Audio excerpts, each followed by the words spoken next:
3 full ആട് തന്തൂരി. അത് വെറും തന്തൂരിയല്ല, 3 തരം മസാല ഉപയോഗിച്ച് 3 ഫുൾ ആടിന് നമ്മൾ തന്തൂരി പിറ്റിലിട്ട് തന്തൂരി ചെയ്യാൻ വേണ്ടി പോകണം. അപ്പോൾ നമുക്ക് നേരെ പരിപാടിയിലേക്ക് പോകാം.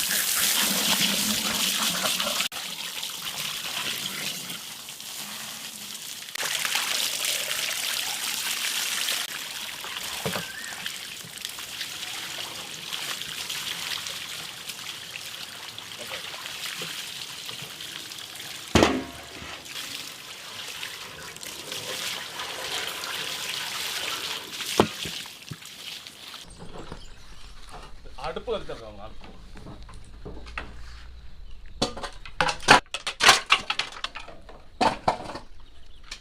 കത്തിക്കാം.